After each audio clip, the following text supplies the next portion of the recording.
Je m'appelle Véronique Duchesne, je suis sociologue plus précisément de la santé et ce qui m'a amenée ici auprès de Dr Diamana, c'est le fait que je travaille plus précisément sur la question de la stérilité et donc de quels sont les recours aujourd'hui en Côte d'Ivoire quand on habite à l'intérieur notamment puisque je l'ai rencontré à Bongouanou. Mais aussi, lorsqu'on est ici à Abidjan, quels sont les différents recours possibles pour les couples qui veulent avoir un enfant. D'où ma présence ici même aujourd'hui. Tout ce que Dieu fait pour sa gloire, tout ce que Dieu fait pour sa gloire. La vie qu'il m'a donnée, c'est pour sa gloire. Je ne me glorifierai qu'en Jésus, car la vie qu'il m'a donnée, c'est pour sa gloire. Hier dans les ténèbres. La stérilité est-elle une maladie? Son impact sur la société, son origine et la guérison par les plantes. Le thème étant donc énoncé, permettez que je salue particulièrement M. Oumazié. Je suis très heureux de vous retrouver en ce lieu. C'est un ami de longue date. Je me rappelle que j'ai été son vice-président du club d'histoire au lycée moderne de Divo. Et aujourd'hui, il est devenu journaliste à notre voix. Nous avons été liés par le téléphone longtemps. Le Seigneur a permis que je vous voie aujourd'hui, que Dieu vous bénisse. Je suis très heureux. Voilà, après une longue crise de revoir un ami de longue date. Je voudrais aussi d'entrée saluer l'artiste, le maître de la parole. Parce que l'ouvrage dans lequel nous sommes, je veux dire, quand quelqu'un vient et puis dit j'ai guéri le cancer de la prostate, je pense que beaucoup pensent que c'est un défi, ce qui pour nous devait être une norme scientifique. Parce que l'action du chercheur, c'est d'apporter des solutions à même d'influencer positivement le quotidien de ses concitoyens. Et je pense que quand on est dans une sphère aussi compliquée comme la nôtre, on a besoin de beaucoup de soutien. Soutien spirituel d'abord, et soutien à tous égards. Et je remercie donc Bomou Mamadou, qui s'est engagé à nous apporter son soutien, et qui donc, malgré la multitude de ses occupations, a tenu à être présent physiquement.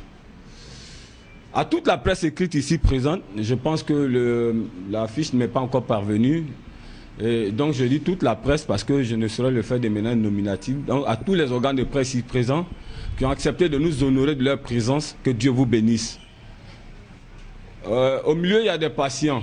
La dernière fois, quand je faisais la conférence sur le cancer de la prostate, on vous a projeté le témoignage d'un patient guéri de cancer de prostate, un lieutenant des douanes de Côte d'Ivoire.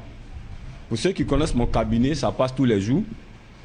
Il a été guéri. Nous avons mis en marge, je dirais, les résultats attestant du mal. Et nous avons mis en marge sur l'image les produits qu'il a pris au niveau de la médecine classique, Novalgin, Androcur, Zatral, qui n'ont pas eu de sens.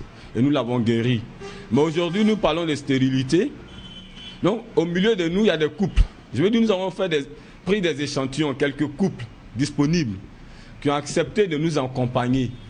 Hier, traités de stériles, selon la conception de la société, mais qui ont été guéris, qui apporteront leur témoignage ici. Parce que c'est vrai, c'est bon de projeter, mais autant que cela est possible, si l'individu manifeste sa disponibilité, nous avons souhaité que vous les voyez, pour que cela puisse édifier davantage vos lecteurs. Parce que l'action émanant de Nature Santé, c'est de contribuer au bien-être de la société, et la société étant l'ensemble des citoyens qui la constituent, qui la composent, non l'ensemble des citoyens ou des habitants de la Côte d'Ivoire. Que Dieu nous bénisse. La stérilité est-elle une maladie? Je voudrais d'entrée répondre pour dire non. Ça va certainement scandaliser, mais la stérilité n'est pas une maladie. Retenez, chers amis journalistes, que la stérilité n'est pas une maladie. la stérilité est l'impact d'une maladie, soit d'ordre andrologique ou d'ordre gynécologique. Si un praticien de la médecine définit la stérilité comme une maladie, il a déjà établi un faux diagnostic. Or, pour tout traitement des patients, le canal essentiel, l'élément essentiel pour aboutir à un résultat, c'est le diagnostic. Donc, quand un médecin se permet de définir la stérilité comme une maladie, c'est un échec. Donc, dans le départ étant faussé, ce serait utopique de prétendre apporter la solution au mal qui a engendré la stérilité. La stérilité, retenez, chers amis journalistes, ce n'est pas une maladie, c'est un impact d'un mal, soit d'ordre andrologique ou gynécologique.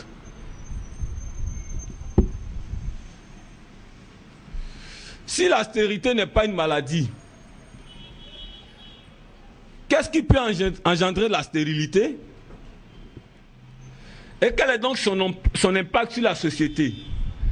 Parlons donc, pour respecter le thème donné par le chargé de communication, je voudrais dire que la stérilité, qui n'est pas une maladie en tant que telle, a un impact assez négatif sur la société.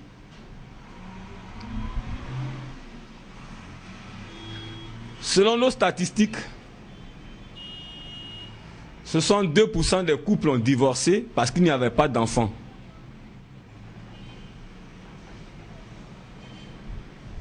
C'est-à-dire les couples sont en quête d'enfants, l'enfant ne vient pas, le foyer est disloqué parce qu'il n'y a pas d'enfants. Nos statistiques ont révélé que 62% des couples se disloquent par manque d'enfants. Donc l'impact social est très grand. Mais si on définit la stérilité sur deux angles, parce qu'il y a la stérilité dite primaire, qui sous-entend que après mon mariage, j'ai les aspects physiologiques, l'âge. Je suis marié, mais je n'arrive pas à faire un enfant. C'est la stérilité dite primaire, qui sous-entend qu'après ma naissance, j'ai tous les aspects physiologiques, mais je n'arrive pas à faire un enfant. Elle est dite stérilité primaire.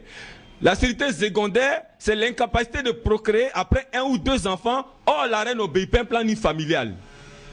Donc, lorsqu'on parle d'impact social, il est mieux d'analyser sous cet angle pour dire autant des fois ont été disloqués parce qu'après 1, 2, 3, 4 ans, 5 ans, 6 ans de mariage, il n'y a pas d'enfant.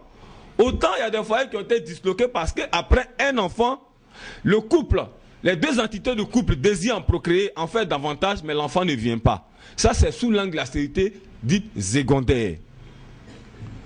Quand nous prenons l'impact de la stérilité primaire, c'est que des gens qui hier se sont aimés et qui ont juré fidélité, en cours de chemin se sont laissés parce que l'enfant ne venait pas. Mais l'impact est immédiat, il est psychologique. Je suis mademoiselle Diamana. Certainement par amour pour M. Diamana qui prétendait me marier, j'ai dû peut-être affronter le désir, sinon contrarier le plan de famille de mes parents à mon égard, pour accepter le mariage. Ça peut aller de l'arrêt de l'école, dans la société ivoirienne ça existe. Ça peut être du refus du conjoint à nous proposer, selon des présenteurs culturels de chaque entité du couple. Et donc, parce que je n'arrive pas à faire un enfant, le mari me laisse. L'impact est immédiat, c'est l'impact psychologique. Or, c'est vrai qu'on n'en parle pas aujourd'hui, mais il est démontré en médecine que l'hypertension est une maladie émanant d'un facteur psychologique, c'est-à-dire que l'individu est exposé à beaucoup d'autres pathologies. Mais secondo, ça peut entraîner des cas aussi pires, qui vont jusqu'à la prostitution. Parce que quand la femme croit qu'elle a perdu ce qui était le socle de son espérance, elle mène une vie, je dirais, elle navigue à trouble. Ça devient difficile. Parce qu'elle pense que dans l'ensemble des amants qui se proposent d'aller avec elle, elle pourrait avoir un éventuel mari. Donc c'est le deuxième impact social, qui peut aller au pire des cas à des maladies comme les infections sexuellement transmissibles. Parce que quand on est dans cette position, on veut faire des essais si c'est possible d'avoir un enfant. Or, quand on est dans l'optique d'avoir un enfant, que les rapports ne sont plus canalisés, qu'on peut aller n'importe qui dans l'espoir d'avoir un enfant pour sortir de l'angle sous lequel la société nous avait mis quelqu'un, on a une femme stérile, on peut avoir des rapports n'importe qui sans se préserver et ça peut envoyer des maladies sexuellement transmissibles et aller au pire des cas au VIH/SIDA. Donc, la conséquence, elle est, je dirais, elles sont multiples, Mais la plus dangereuse, c'est les infections sexuellement transmissibles jusqu'à l'infection VIH-Sida.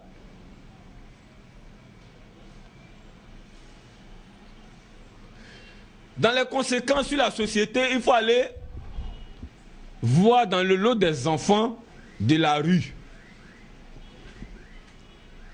Vous savez, quand un foyer est disloqué, que les deux entités sont séparées, que monsieur se marie, il est souvent difficile aux nouvelles mamans venues dans le foyer d'aimer, d'adopter. Dans le cas de stérilité secondaire, a dit après un enfant, madame a été renvoyée de son foyer parce que 10 ans écoulés, elle ne fait pas d'enfant. La deuxième femme qui vient dans le foyer, souvent accepte difficilement l'enfant qui a été laissé par l'épouse répudiée. Pour plusieurs facteurs. Elles voient en lui l'héritier. Donc, s'il est canalisé, qui réussit, c'est la suite c'est lui qui sera l'auteur de tous les biens de l'époux.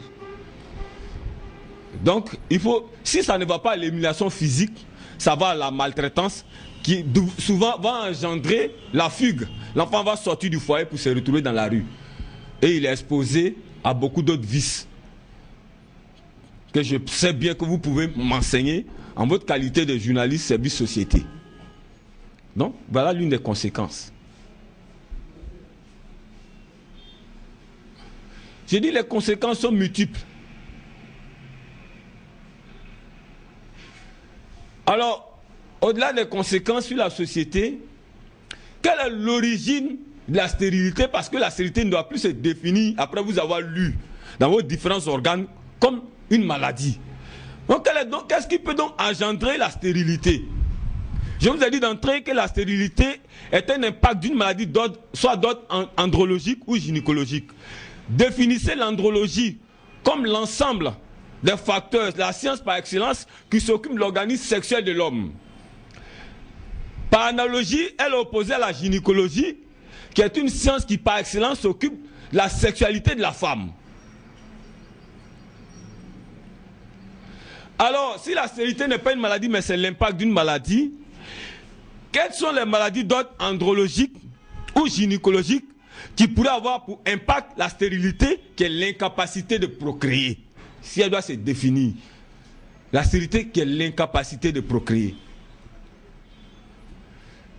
Maladie d'ordre gynécologique. Je voudrais, chers amis journalistes, au sortir de cette rencontre, vous étant que canaux d'éducation de la société,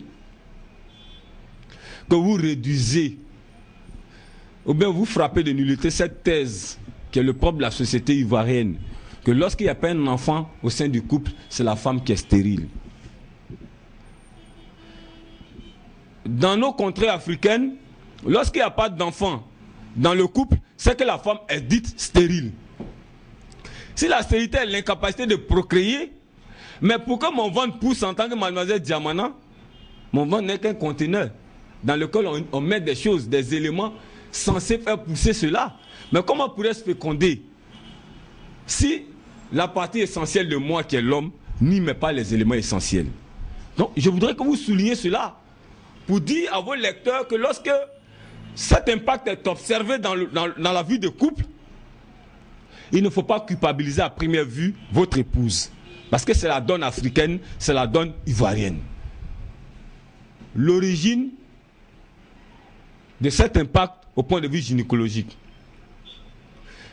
Pour qu'une femme soit dans l'incapacité de procréer, parce que la stérilité se définit ça comme telle, l'incapacité de procréer, c'est qu'elle a connu en amont un certain nombre de pathologies dont nous allons parler, nous parlerons des plus en vue. La première, c'est les règles douloureuses.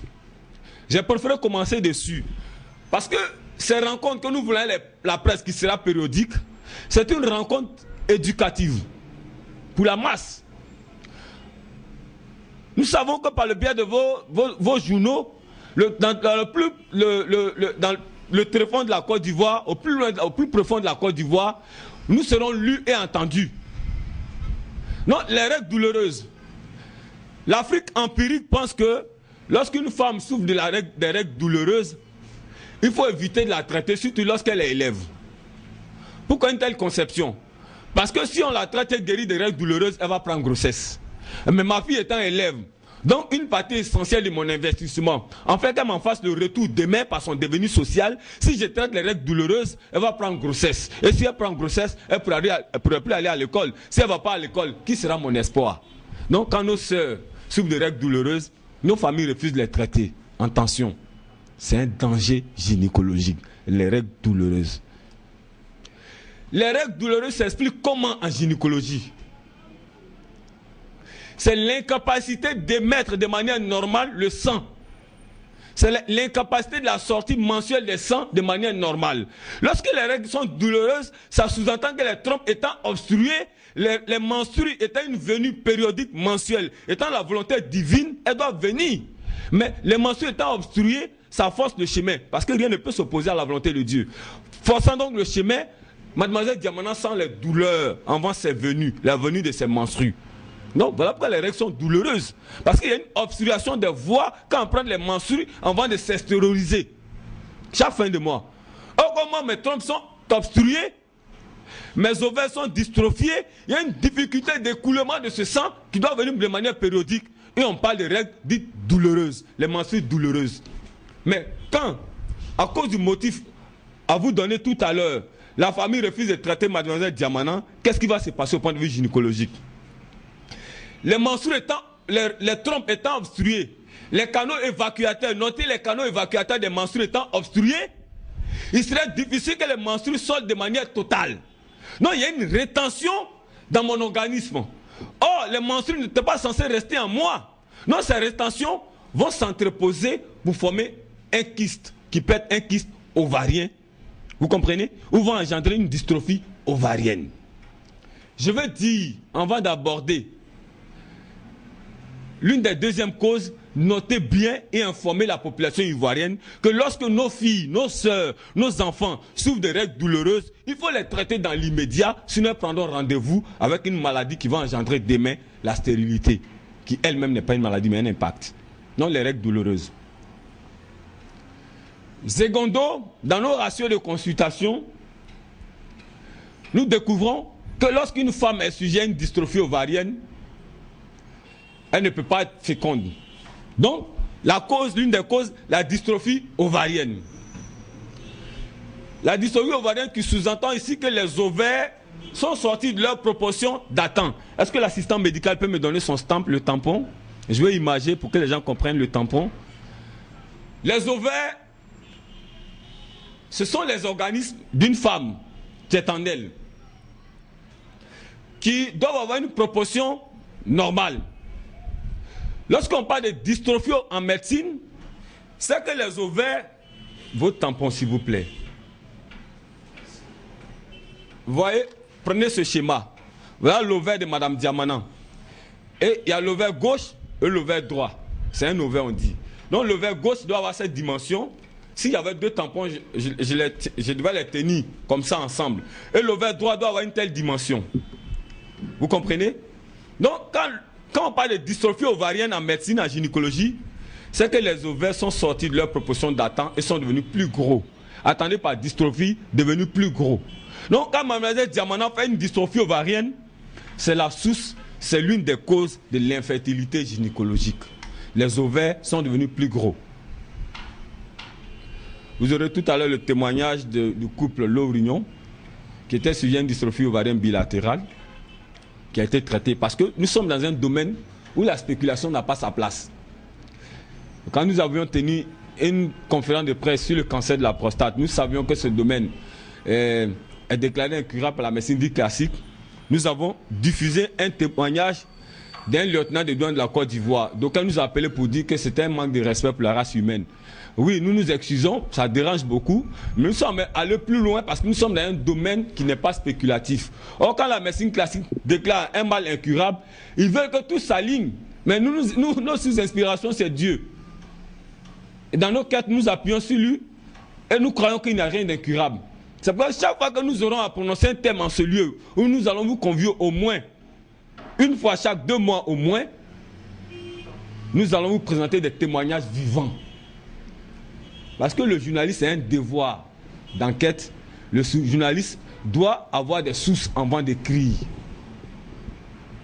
Alors, Quand vous faites une dystrophie ovarienne, les ovaires étant devenus plus gros, vous ne pouvez plus faire un enfant. Il y a aussi les myomes, les fibromes. Et pour le témoin des fibromes, nous avons madame, comment votre mari s'appelle? Yoboué ici, qui porte une grossesse après traitement. Son mari est le sous-officier de police. Je pense qu'il est aide de camp d'une autorité de la place, il n'a pu se déplacer, mais la dame disponible est là.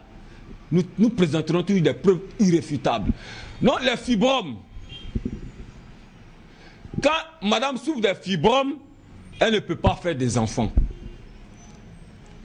Or, pour souffrir des fibromes, ça peut émaner des règles douloureuses aussi. Mais ça peut aussi émaner de la prise des pilules. Diantre.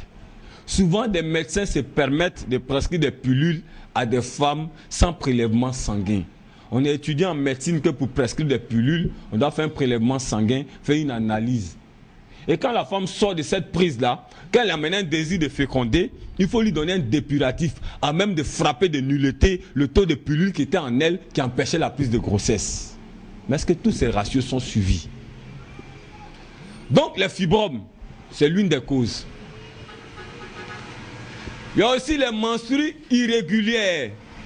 Lorsque les menstrues de mademoiselle Diamana ne sont pas régulières, c'est l'une des causes de l'incapacité de féconder, appelée ici la stérilité. Donc les menstrues irrégulières. Je vois mes menstrues en juin, elles ne viennent pas en juillet, je les retrouve en août, elles vont en vacances, et je les retrouve après octobre. Ça, c'est les menstrues dites irrégulières. C'est la source d'infertilité gynécologique. Donc, notez les menstrues irrégulières.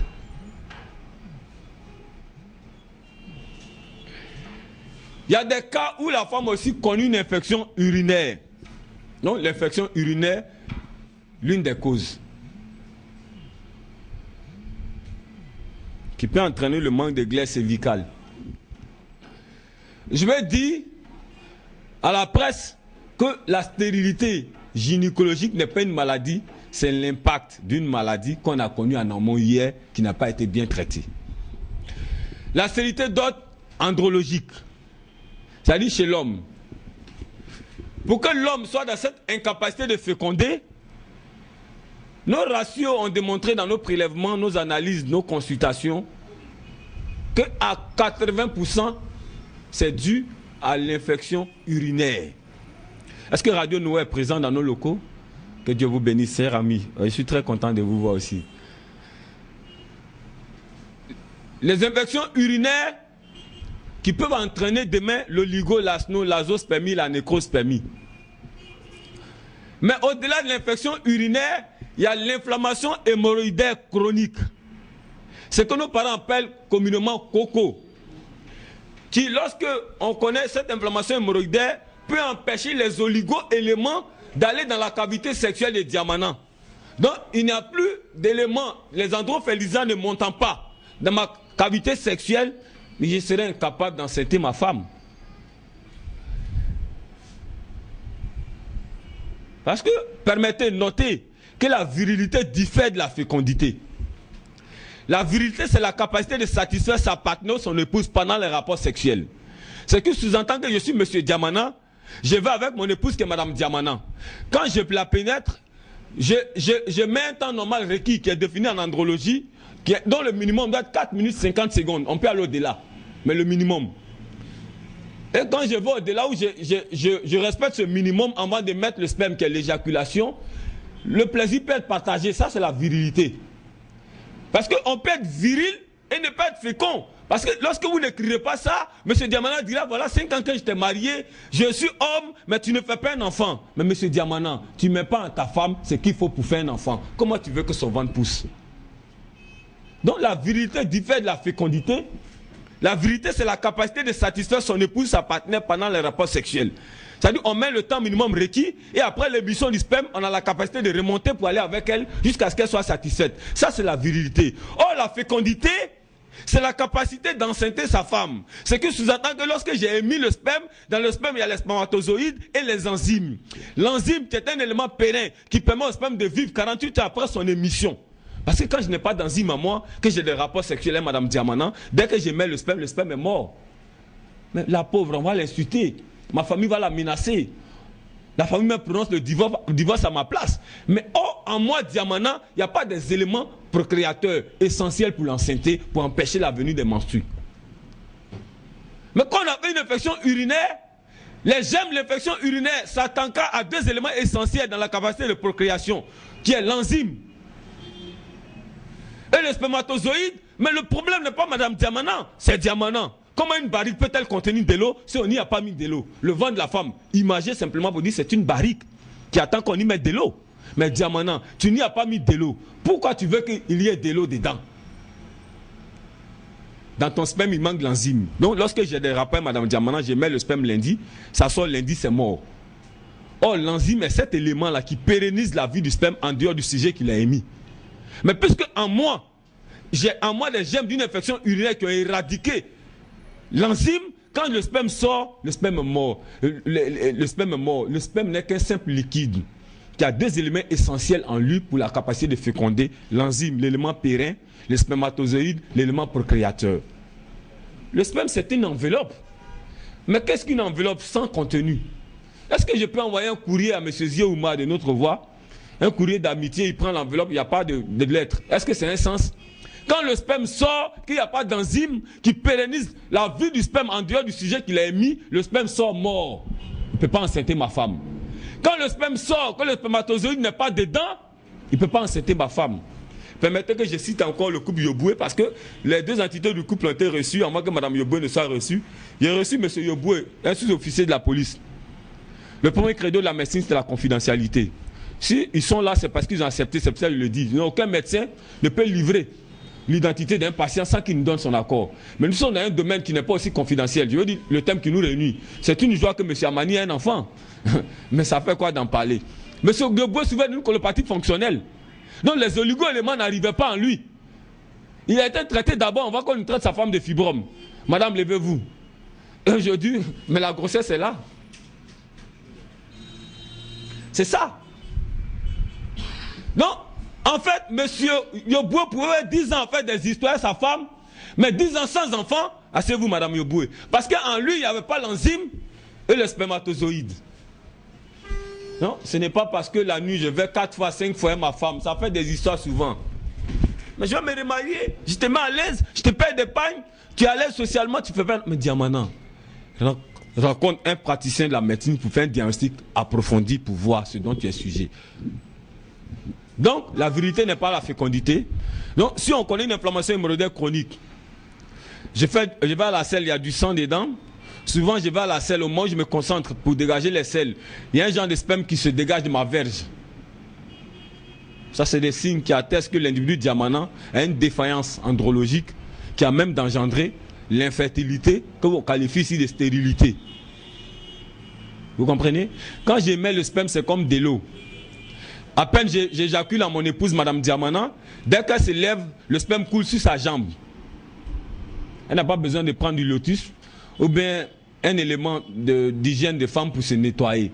Ça, c'est des facteurs qui, à vue d'œil, doivent réveiller ma conscience pour rencontrer le praticien le plus proche, le plus tôt. Je ne dis pas que c'est une panacée de rencontrer Diamana. Je dis, les échanges que nous aurons avec la presse ont un caractère éducatif pour le bien-être de la société. Nous ne sommes pas une panacée dans le domaine, mais nous disons, quand on manifeste de tels signes, c'est de rencontrer le praticien le plus proche. Donc, les infections urinaires et l'inflammation hémorroïdaire chronique, on est beaucoup constipé. On peut faire 1-2 jours sans faire de selle normale. Lorsqu'on va à la selle, il y a du sang dedans. Je veux dire, c'est des signes que le citoyen lambda, tu dois réveiller sa conscience avant même que se prononce un médecin, un praticien. En fait qu'on ne se tire pas dessus dans le foyer. Alors, les origines. Je me dis, si un médecin n'a pas fait un diagnostic, et que dans sa conception, un praticien de la médecine, il définit la stérilité comme une maladie, il ne pourra jamais guérir le sujet venu le consulter. C'est pourquoi en notre sein, nous avons ouvert un service d'échographie qui permet de faire une échographie pelvienne, une échographie abdominale, qui nous permet de voir au niveau de l'échographie pelvienne est un examen, un diagnostic médical qui permet de voir le degré des ovaires et de voir si l'utérus est libre ou pas. Non. n'ayant pas fait l'imagerie médicale, nous sommes associés à des médecins du CHU, des différents CHU d'Abidjan, qui en amont interviennent avant que nous interprétons les résultats, qu'on appelle échographie. Non, les médecins de CHU de Cocody se relaient dans mon cabinet. Autant ici, au deux plateaux, je vous reçois, comme à Yopougonsi d'ici, sur la voie du terminus 42, qui est le siège. Et ils font d'abord des échographies. Salomé peut-elle se lever? Voilà une jeune dame, son mari est juste à sa droite. Elle avait des irrégularités de menstrues, les ovaires dystrophiés. On l'a traité, elle a guéri. Salomé en combien de jours? En 21 jours. On peut acclamer le Seigneur. En 21 jours de traitement, les ovaires ont été restaurés et le Seigneur lui a donné cet enfant. L'enfant s'appelle comment? Vous avez dit merci Diamanda. Amen. Que Dieu nous bénisse. 9 ans de vie de couple. Nous avons connu pratiquement toutes les cliniques parce qu'on nous envoyait ici et là. Bon, on n'avait pas de solution. Donc j'étais le plus sceptique quand ma femme a découvert le laboratoire du docteur Diamana. Alors donc c'est dit que nous avons parcouru assez de docteurs. Nous avons beaucoup dépensé. Que Dieu vous fortifie. Je n'ai pas fait le corps de journalisme, mais c'est que vous partez d'une introduction pour parler d'un thème ou développer. Mais quand tu n'as pas fait un diagnostic approprié, tu vas biaiser le traitement. Ça, c'est Mme Yoboué. Lui, c'est couple L'Orignon. Mais, vous comprenez, il y a une multitude qu'on a reçue. Parce que pour aider nos parents, avant de parvenir au traitement, nous avons implanté près de 30 agences en Côte d'Ivoire, un travail de fourmi. C'est vrai, il n'y a pas de banque commerciale en Côte d'Ivoire, ce ne sont que des banques de dépôt. On n'a pas su compter sur elles, nous sommes allés avec nos propres moyens. Nous avons dormi dans des gares quand nous allons à l'intérieur. Nous avons dormi presque à la Belle Étoile parce que nous croyons en cet objectif qui est d'être partout en Côte d'Ivoire pour aider les gens. C'est pourquoi je vais demander au couple Vredé de se lever qui est venu de Jacquesville. Depuis 2006, avant notre rencontre, elle souffrait d'un mal. Moi, j'ai fini mes études en 2010 et c'est là que je l'ai rencontrée. Vous faites quoi dans votre vie? Je suis professeur de philosophie au lycée municipal de Jacquesville. Vous êtes? Professeur de philosophie au lycée municipal de Jacquesville. Et donc, elle souffrait d'un mal. Et au marché, nous avons passé partout. Ben, le soir, on a vu l'affiche. J'ai dit, bon, ben, essayons de prendre les numéros sur l'affiche là. Elle me dit, mais tu veux prendre n'importe quoi. Il dit, mais il faut tenter partout où il y a des soins. C'est comme ça qu'on a pris le numéro. On est allé dans votre cabinet. Et puis, votre agent nous a mis en contact avec vous. Et nous sommes venus à Abidjan ici pour suivre les traitements. Et aujourd'hui, le résultat est là. Le résultat, c'est quoi? Elle est enceinte de 5 mois.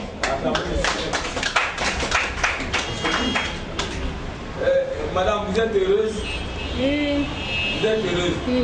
On dit à monsieur si vous êtes heureuse. Allez-y. Merci, je suis heureuse.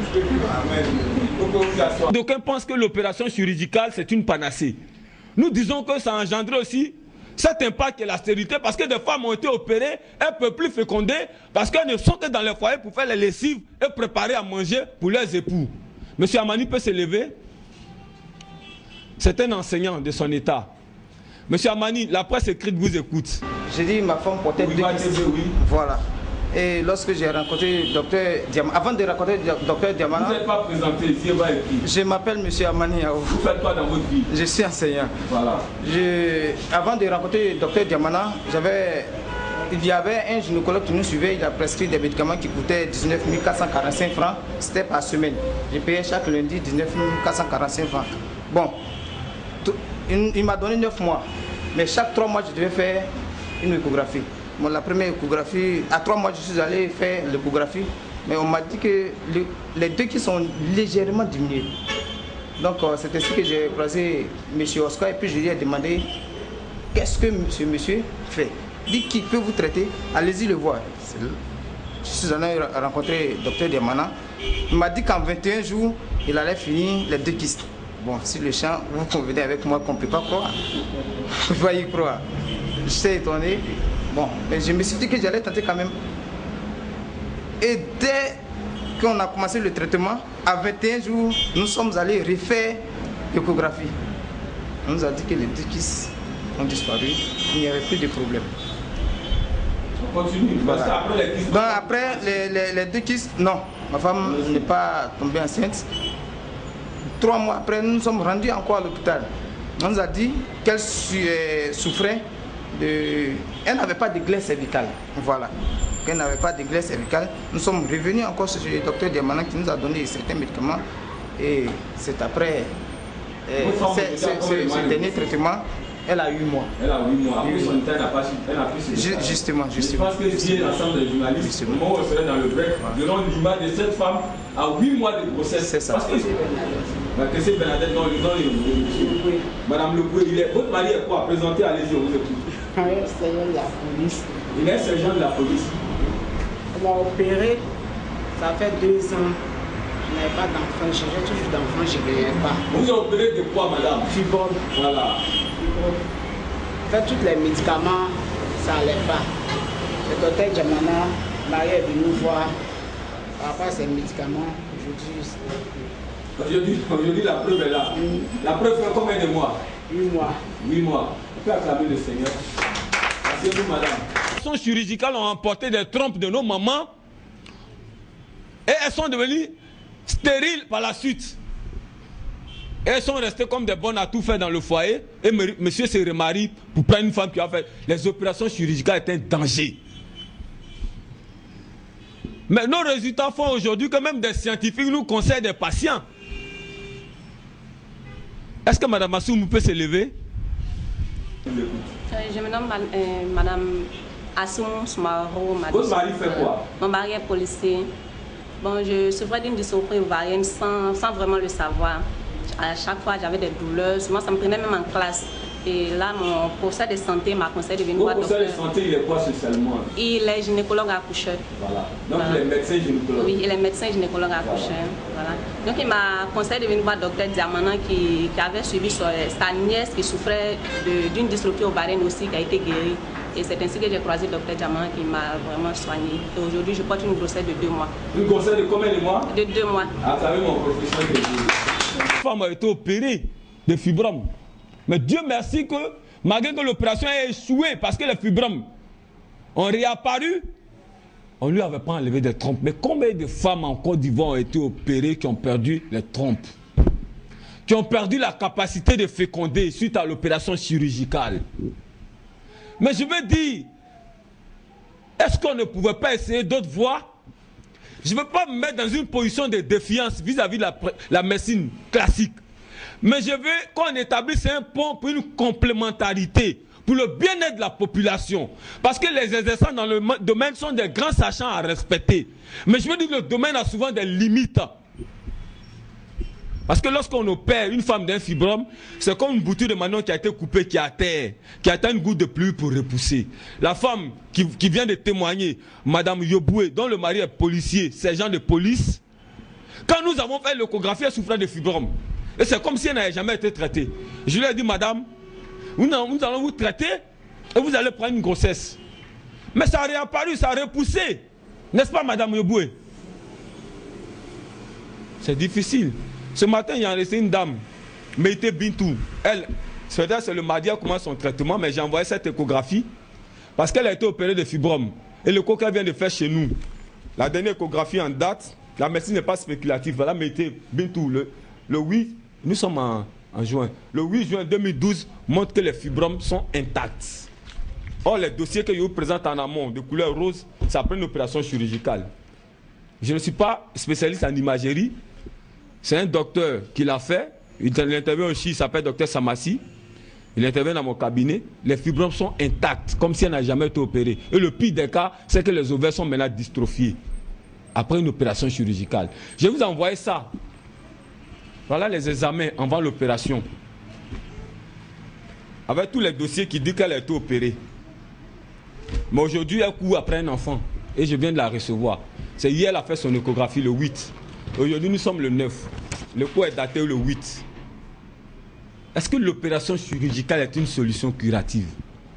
Opérer en médecine, c'est défini comme l'ouverture d'une partie de l'organisme pour retirer un plus-value. Mais quand on est opéré, on ne stabilise pas. Il y a une poussée. Madame Yobou a été opérée. et elle allait même jusqu'à perdre son foyer, quand par l'entremise d'un autre sous-officier de police, en l'occurrence, M. Nyakomene Valérie, qui est le collègue à son mari, ils ont eu mes contacts. Parce que nous, il faut le dire, nous refusons les encadres dans les journaux. Voilà ce que nous voulons. Parce que là, on peut débattre scientifiquement. L'encadre, c'est ce que le journaliste peut dire de moi, qui n'a aucun soutien scientifique. Docteur Diamana dit, il guérit cancer de prostate. Donc, Docteur Diamana dit, et puis on écrit, on met dans le journal. Il ne sait même pas ce que c'est que la prostate. Docteur Diamana dit, il guérit dystrophie ovarienne. Donc, comme Docteur Diamana dit, on écrit, on fait l'encadre, on ouvre. Et le lecteur là, il prend, il va, il paye. Et les familles vont de misère en misère. Nous refusons les encadres au profit des débats scientifiques. Donc, nous voulons une familiarité avec la presse écrite. Parce que chaque 2 mois, nous allons vous inviter en ce lieu pour débattre de ce qui effrite la joie dans la société ivoirienne. Alors, est-ce que je dois répondre que nous guérissons ça par les plantes? Quand Mme Assoumou s'est levée, quand M. Amani s'est levé, quand le professeur Lévry qui est venu de Jacquesville ce matin, qui a traversé le bac pour venir ici être présent, s'est levé, quand Mme Yoboué s'est levée, quand le couple Laurignon s'est levé avec le bébé, la réponse est faite. Il y a des réponses qui n'ont pas à caractère littéraire, je veux dire verbal. Il y a des réponses physiques. Vous avez eu la réponse. La stérilité qui est un impact d'une maladie d'ordre gynécologique andrologique est une solution par les plantes. Et la solution est parmi nous ce matin. Que Dieu nous bénisse. Répartir, informer la population. Voilà l'objet de la rencontre. Qu'on évite les opérations chirurgicales. Alors comme c'est un échange, je donne le micro à la presse. Une très bonne question. Dans quel cas nos plans ne peuvent rien faire? Ça mérite une réponse. Dans le cas où la patiente ou le patient ne suit pas convenablement le traitement. Parce que quelle que soit la qualité d'une thérapie, d'un produit, le succès de la thérapie repose sur le suivi exact de la postologie. Est-ce que vous me comprenez? Quand j'ai pris M. Vredé, qui avait un problème au niveau des spermatozoïdes, la mobilité, je vous ai donné quoi? Un androfertilisant, comment on appelle? Sperma. Voilà. Mais si on lui dit deux prises matin et soir, 15 jours d'affilée sans rapport sexuel, et que parce que ça excite quand on prend, pendant la prise, il croit qu'il ne peut pas tolérer la présence de sa femme à ses côtés, donc il doit aller avec elle tous les jours, mais il frappe de nullité le dosage qu'il faut pour que la mobilité soit effective. Donc dans le cas où il y a un manque de respect de la postologie prescrite par le praticien. Et c'est vrai que Mme Laurignon s'est levée, elle a dit 21 jours. Mme Assoumou, 21 jours. Mme Vredé peut le dire, mais les cas où nous sommes allés au-delà, au vu du degré du mal, nous parlons le cas de Mme Yoboué, ça fait plus de 5 mois de traitement. Le couple Amani, 21 jours pour la guérison et après on a fait la fécondité.